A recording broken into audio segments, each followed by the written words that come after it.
My name is Henry Lustiger-Thaler, and this is a joint interview by the Kleiman Family Holocaust Education Center in Borough Park, Brooklyn, and the United States Holocaust Memorial Museum in Washington.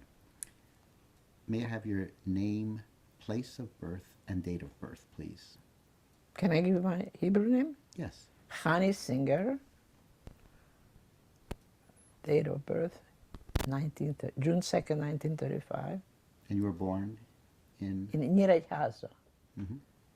I was born to an Orthodox family. In Hungary? Yes, there were 3 single daughters. And the family was very poor because there was no father. And I was born, pitom. What happened to my grandfather? your grandfather? He died. Mm-hmm. Both of my grandfathers in their early 40s. Mm-hmm. So my grandmother took over. She was a wonderful lady. When I started to speak, it had to be only in Yiddish. She did not want me to speak Hungarian. And her children loved me very much because I was a newcomer. But then I found out that we cannot stay in Nyíregyháza because there is no parnosa. My mother went to a chief rabbi. I don't know if you ever heard of Munkacs Rebbe. Of course. Yeah. And my mother said, there is no parnosa and I have a child. What should I do? And he said, stay away from Nyíregyháza. Go to Budapest. Maybe your husband will have parnosa there. This was already 1937, 38, Mm-hmm. schwere Zeiten. But we did manage to go to Budapest and took a dump for an apartment. And my poor father had to be put into the army because all the young guys were put into the Hungarian army, and my mother had to have parnosa. So you know how she had a parnosa? By lending apartments. Mm. Not apartments, it was only a 2-bedroom. People were running away from the provinces, were looking for just a place to sleep. That's what we had in that apartment, but 7, 8 young men who wanted to sleep, who were escaping the army, who were escaping every place, just to be undercover. So they were boarders in your Boarders, house? that's a They were good word. boarders Thank in you. your house? Yes. So one day, this policeman comes looking for my mother. Mrs. Gelb, I have to talk to you. I see you have boarders, and one of your boarders came into the police and reported you that these people are illegal. They're coming from provinces, running away from Hitler, from whoever. And I want to tell you, if you're going to have continued this border business, you'll wind up in Auschwitz with your children. So forget about it. No more these kind of people in your apartment, house, whatever. It's horrible. So I already had the feeling of misery with those people. My mother was never home. She was always running around looking for an escape. Where were we going to go escaping when things are going to get bad? We cannot stay here. It's no place to stay. And she had 2 brothers who were very wealthy, and she approached them and she said, I have to save my 2 children. We have to get away. I'm looking for a goy. You have to pay for it. So my uncle said, of course, we'll pay. One of the uncles said, I have a son, take him along. And we went to the province. We found a very nice, he had a big area for what do you call that, growing things. He was an agricultural guy. A farmer. A farmer. And he was very happy to take the money. And he didn't mind having us. He said, I want to help you, Mrs. Gelb, my mother's name was.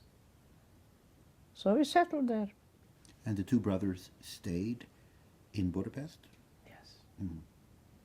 2 brothers stayed, and one of the brothers sent a son. So my mother should at least save one of his children. And that's how life went on for weeks. Mm-hmm. And it wasn't a beautiful place to live. We slept between the hay, and we ate only one kind of food.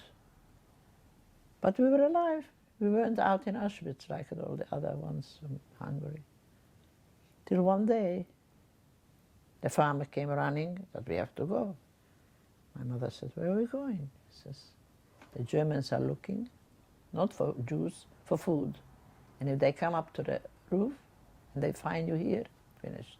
You are going to be gone, we are going to be gone. So please get rest. I'll take you to the station. You'll go to Budapest, where all the Jews that are alive are in a ghetto. And that's where you're going to stay until you'll be liberated. My mother didn't say a word. She got us all dressed. And we went to the railroad station. And one thing the guy said, don't speak to anybody. Don't tell anybody where you're coming from. Don't tell anybody where you're going. Keep quiet. You head down and just remember, if you want to stay alive, no speaking. How long were you in this farm? In this 2 refuge? months. For 2 months. For 2 months. So you went back to Budapest? To the ghetto.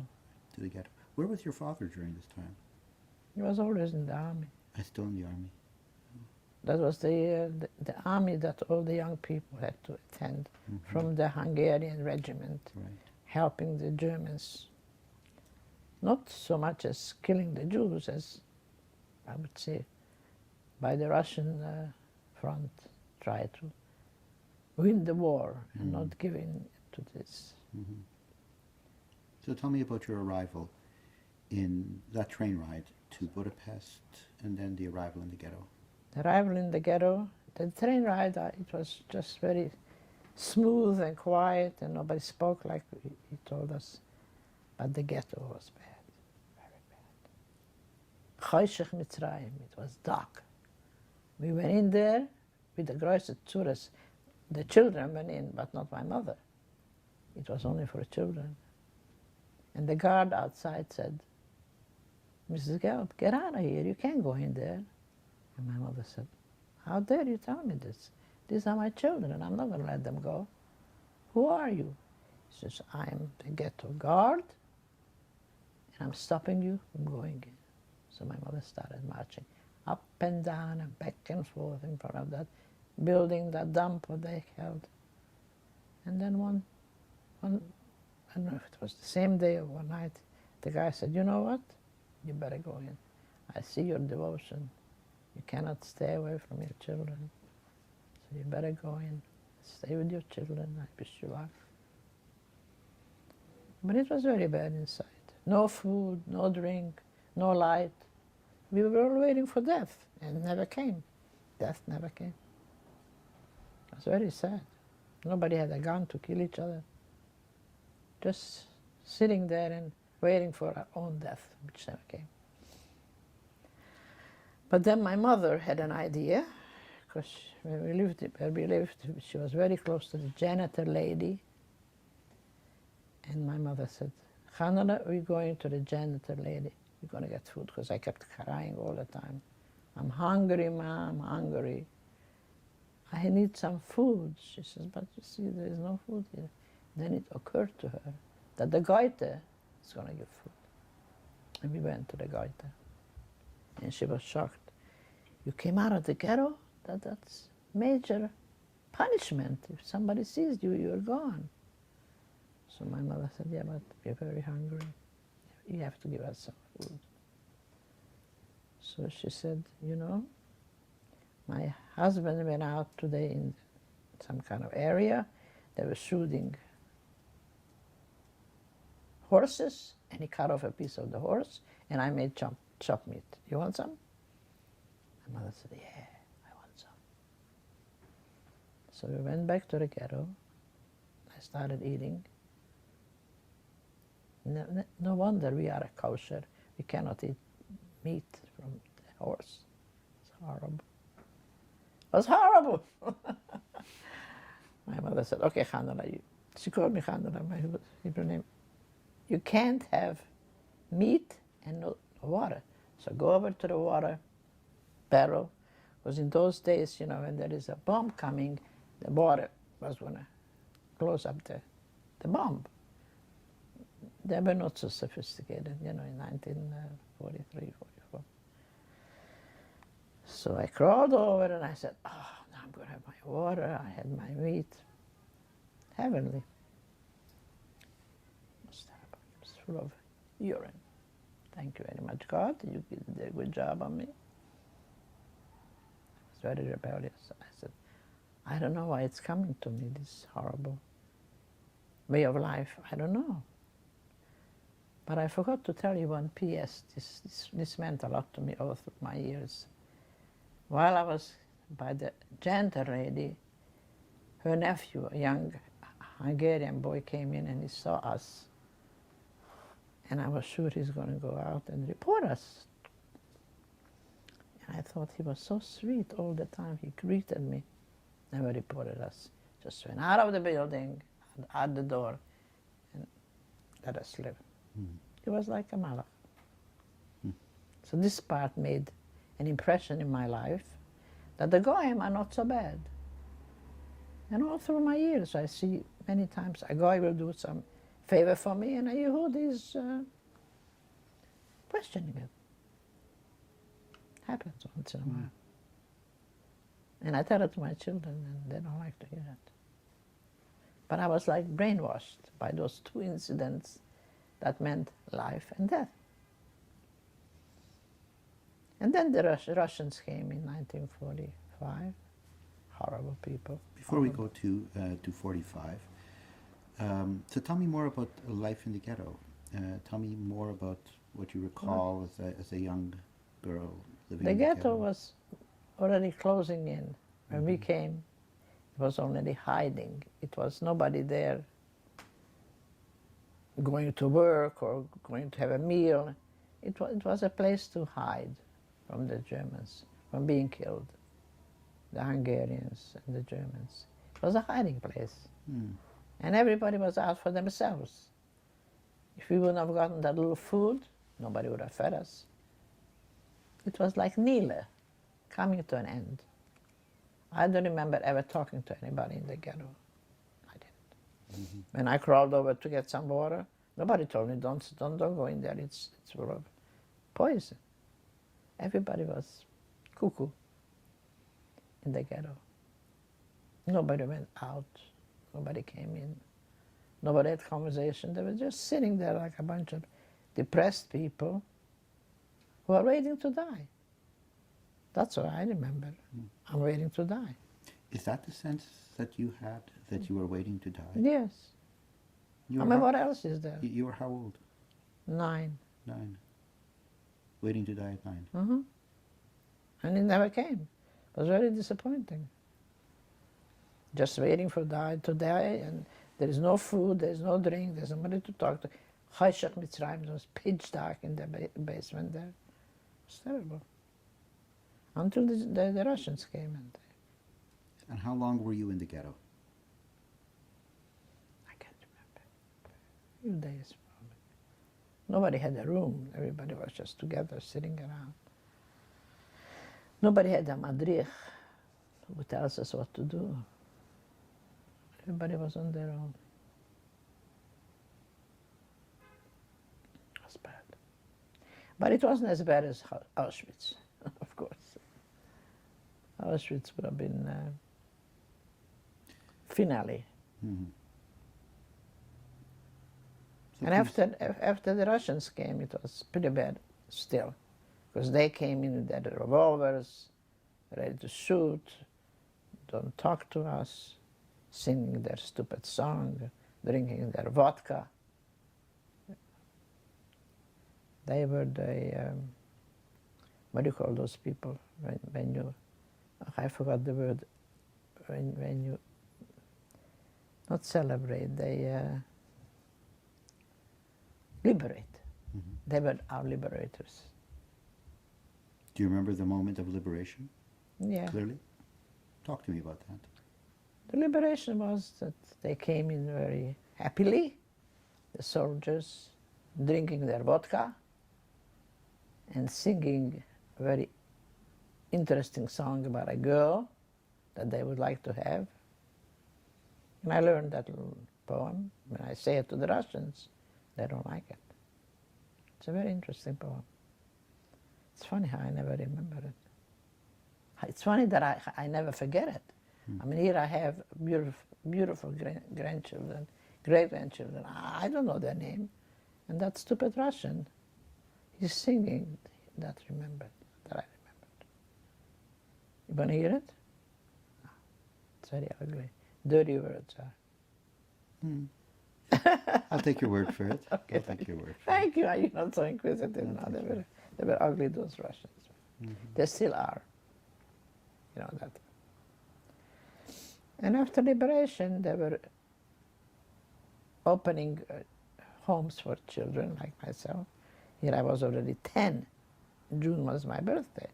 So my mother found a very nice place for me to go. First it was Shomer HaTzair, which was very, very irreligious, really hachasnik. And she found that out, so she pulled me out of there. And she put me in Bnei Akiva. That was religious. A religious organization who sent over shlichim for the young kids who were survived, and it was like a home for us. Suddenly we saw food, they gave us nice clothing, blue and white, Bnei Akiva, and we were all together. And I don't remember any specific friends that I had there, because all of a sudden my mother appeared. I said, "Ma, what are you doing here?" She says, "I came to rescue you." Rescue me? You never rescued me. You always put me in Tzoris, and I'm not going with you nowhere. Ma, don't even try it. I'm staying here in Bnei Akiva. I'm going to go to Eretz Israel, Palestine, and I'll be very happy. I don't want to go with you nowhere. I had enough of it. Imagine the chutzpah of a 10-year-old girl. And she sits, she pulls out her hiding place. She had a big bar of chocolate. She says, "Hannah, look at what I have for you. I'm taking you to America, and you always have chocolates. You like chocolate, right? You don't have to go to Israel. It's not good there for us. Come, go and get dressed. Don't care for nobody, whatever they say, the shliach or the whatever he is, he'll come over and he's going to try to convince you not to go with me. You're my child. I love you. I need you. Come with me." So I went. How is it that you went to this orphanage? Your mother took you there. How did you get there? Did your mother have to come and feel she had to rescue you? Can you explain that a little bit to me? Well, it was a whole bunch of kids. We went in a big, not a car, those wagons that you transport. Right. So after the liberation, so you're saying from the ghetto, you were all the children were taken from the ghetto by a Jewish organization and brought to an orphanage. Right, because it was impossible to stay in Budapest. The rations were impossible. There was no food. People were dying. Suddenly there was a little food, so they ate and they died from their stomachs. And my mother just didn't want us. We should see that. I also have a brother, but I never saw him. I don't know where he wound up. You said you had two brothers in Budapest. One. I never had two. One brother. I don't know what happened to him. I guess. He survived? Yeah. He's a very nice guy. And I am in touch with him, but of course I have a problem with his wife, so we never see each other. So you were then taken from Budapest. So this orphanage was outside Budapest? Yes. It was Where? called Desk. Desk. Desk. It was a province. It was made up beautiful. The shlichim from Israel came and they made it very pleasant for us. We had good food. We were learning Ivrit. We were brainwashed every day of how wonderful life will be in Israel. So I didn't hesitate. I wanted to go very badly, but my mother said, "No, I'm not giving you up. I'm my only child, my only girl." How long were you in this orphanage? A few weeks. A few weeks. Not long. And during that time, your mother, did she tell you what she did during that time when you were in the orphanage? She was also She was looking to escape. Mm-hmm. She had to make some money to pay the truck driver. You know what they paid? Gold coins. Mm. They didn't play the Hungarian money. Mm-hmm. She had to give away some gold coins, and we had room on the truck. And that was the only time I saw my father, believe it or not. Mm. He came over to the truck and he put everything on. I guess they had it between them that it's over, that they cannot continue life anymore. So we went to Austria first, Rothschild Hospital, never heard of it. That's where all the newcomers were gathered. And from there, we were solicited in Germany to a camp. So when you left Hungary, you left your mother, yourself, and My father. your father? Yes. The three of you? Yes. Okay. Yes. And we went in Stika. We should be caught by the granites. You know what the granites is? The border. The border, exactly. And we were So hoping for... So you crossed at night? You crossed the Grenitz, the border at night? Yes.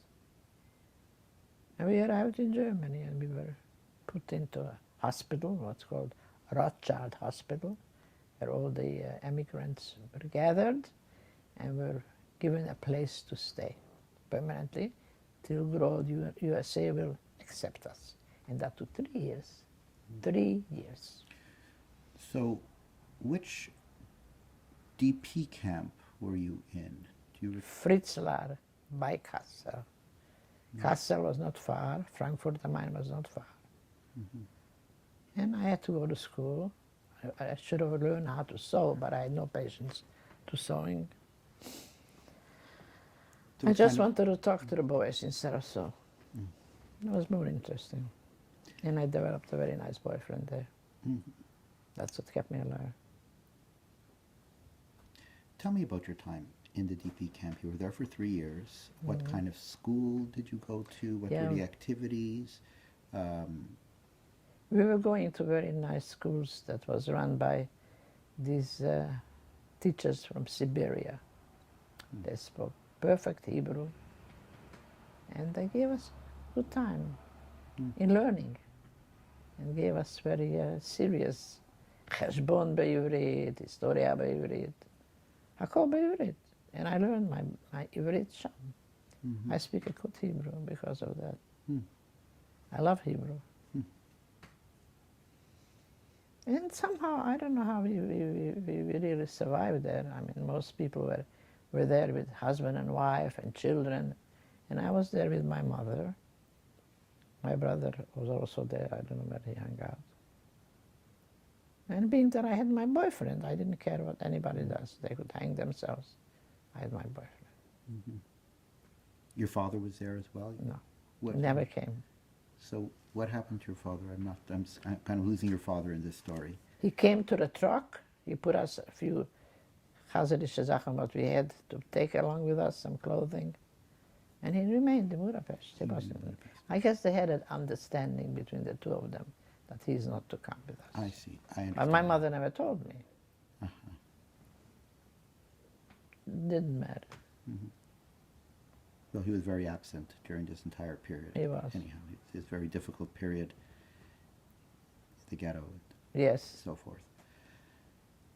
Was there, in the DP camp, I'm just trying to understand again the environment there, was there a religious environment in the DP camp? There were Agudisten.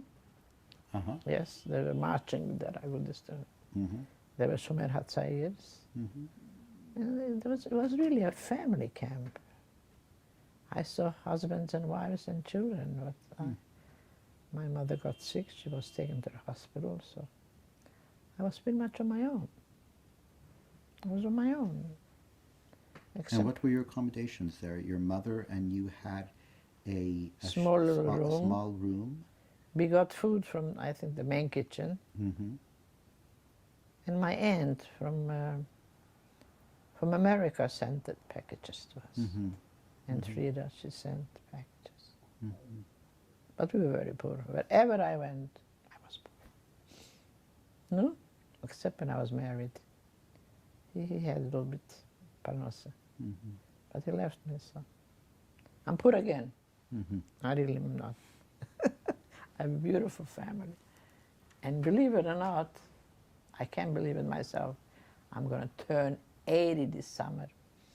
And I keep telling my children, you gotta make me a party. I never had a party in my life. I'm just joking. It's such a nice joke. Who the heck needs a party? Let's go back to the DP camp. So there were a lot of activity in the DP camp. You had a boyfriend. Your mother was present and not present. She was ill for a time. And 3 years is a long time. I don't know how I survived. What's your strongest memory of the DP camp? You were, you were like 12, 13 years old when you were in the DP camp. I was 12. 12.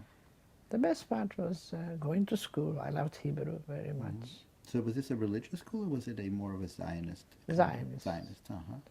The More never had a kippah. Mm-hmm. He just spoke the Hebrew. You know, I had some friends, maybe some Hungarian girls, Mm-hmm. but they didn't speak Hebrew or Yiddish. My asset was that I spoke Yiddish. Mm-hmm. So I was able to talk to these Russian girls Mm-hmm. that came from Poland, from Russia, from Siberia. So the families in the camp were Polish, Russian, Hungarian, Siberia. Romanian. Yes, a mixture. Mm-hmm. How big was the camp from population? Do you have a sense from? A few hundred. Mhm. It was originally a military camp, Right. and they threw them out. They shot them dead, and they put us there because there wasn't too much room, and everybody was running away already from Europe. Nobody wanted to stay in Europe. There were so many DP camps. I'm not familiar with that one. That was clearly in the American zone. Yes, exactly, Mm-hmm. American zone. And we were waiting. It was haloshes to hear every time that my mother applied for the exit visa. She did have an affidavit that the American, I hated them like poison, would say, no, you can't go to America. You got to go back to Europe. My mother would say, go back to Europe? I have no place to go. I have no house. I have no apartment. I have my children. Let me go. You don't have to support me. My sister is going to support us. Please. So it was the sister that Send the affidavit. sent the affidavit. Yes. So it was very frustrating to wait. But I had this lovely young man. He was nice to me, kind to me. Mm-hmm. But then he left also. He went to Palestine. So it was a miracle that I survived. I really think so. It was really sad to be with my mother who was sick, and to wait for Aunt Frida to go to America. Even that was a big disappointment. The first thing my aunt taught me was to smoke. Imagine, Aunt Frida. I would clean the apartment, and she would say, okay, Annabelle, now you're going to sit down and have a cup of coffee and a cigarette. Phew, such a bonus, a cigarette. I was 13 years old. This was the payoff. And I smoked for quite a few years. Mm-hmm. So, at the end of the day, like you have that beautiful saying, I say, dear Lord, dear God, thank you for letting me live. I have a beautiful family, religious, every one of them. They each have their children. They're good to me. I tell them, you have to be good to me. I can't stand being alone. No. So you know what I have? I have an aid. I finally got from the United States government a gift. Miss Singer, you can't be alone. So I'm very grateful for that. And I'm grateful that I have children. But everybody for themselves, I can't live with nobody. I have an illness, manic depression. I take medication. But I try very hard to be on my own. I come home at the Shabbos. I'm home the whole week. The girl comes Monday morning, she walks me to the Y. I go swimming a little bit. So I try to make my life bearable, but I'm always afraid of that depression. It shouldn't hit me. If we could just go back for a moment to when you came to America and the disappointments and a lot of complexity, clearly. So tell me a little bit. You were 13 years old, sitting smoking with your aunt, and tell me how your life moved on from there. Well, I started going to school Where did you go here to the school? in Boston. Oh, it was Boston. It wasn't, you didn't come to New York. No, You went to Boston. immediately Boston. Okay. And I very eagerly wanted to learn English, so I had this tutor to whom I babysat for free, and she was teaching me English. Nice. And then I had another family who wanted me to babysit, so I developed a little bit of a working session. And then when the working session went into Shabbos, that was sad. At the working place, they told me you have to work on Sabbath. You know, they didn't care if I'm Shabbos. And that made my mother very upset. How dare you think of working? Just entry, I mean, Ma, if I'm not going to work on Shabbos, they're going to throw me out. This was a pretty big store, Bell Shops it was called. Well, what do you care? What do I care? What do you think I saved you for? Why did I save you from the Germans? You should be a fine Yiddish kid. I want you to stop. Stop working on Shabbos. Can't work. So I stopped. Thank God they still kept me. Always. So I was very eager to make money, put it aside. One day I'll be a nurse.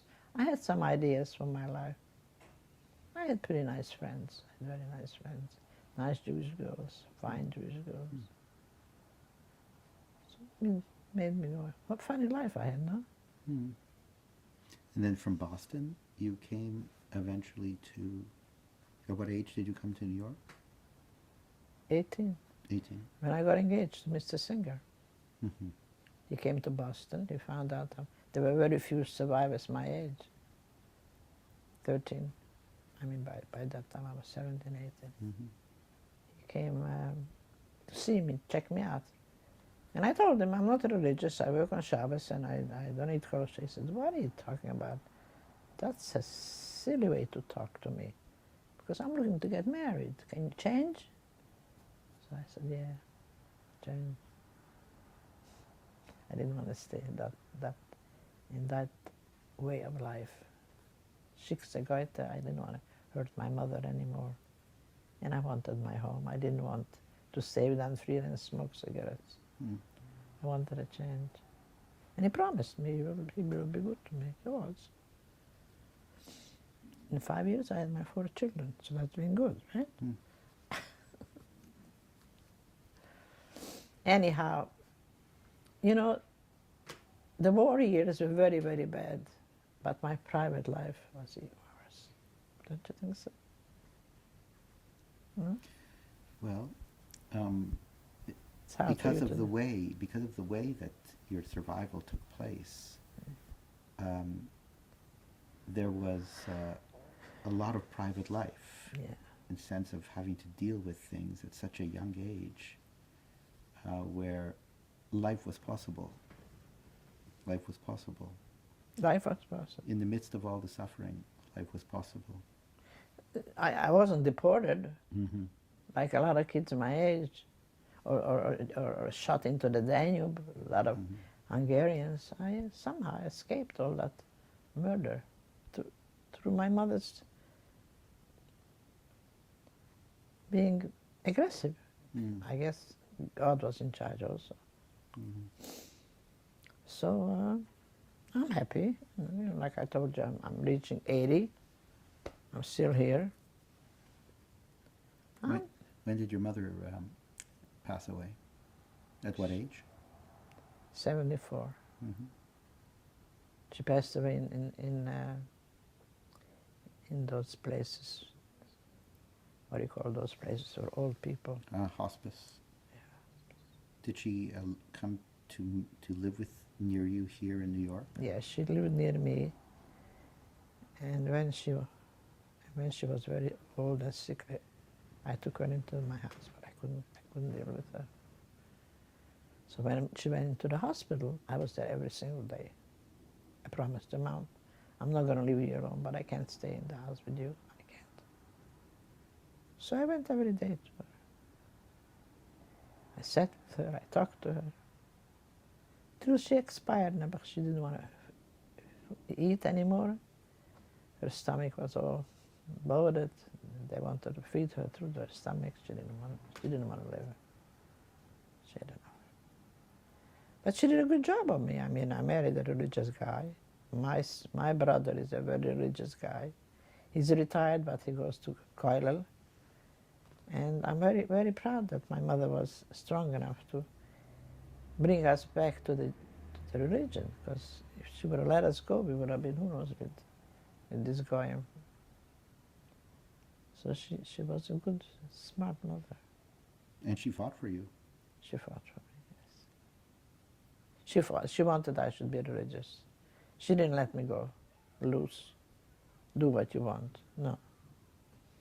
Just, Hannah, I saved you from the Germans for a reason, that you should be Shem Shabbos, marry a nice guy. And hopefully you'll be happy. I'm happy. Slept happy, or no happy. Everybody has problems. But this daughter of mine, she said, oh, in the morning, 7 o'clock, Ma, you're right, you had a nice sleep, out of bed. Ma, what are you doing? She's wonderful. God bless her. My son also. He's a good guy. So we can start to wind down, and there's nothing else to say. This was the life. In 1 hour, I gave you all my life. That's funny. I want to thank you. I want to thank you for telling your story. Could have been better, but I guess this was the best I could do for myself. Well, thank you, Mrs. Singer. Thank you for sharing the story.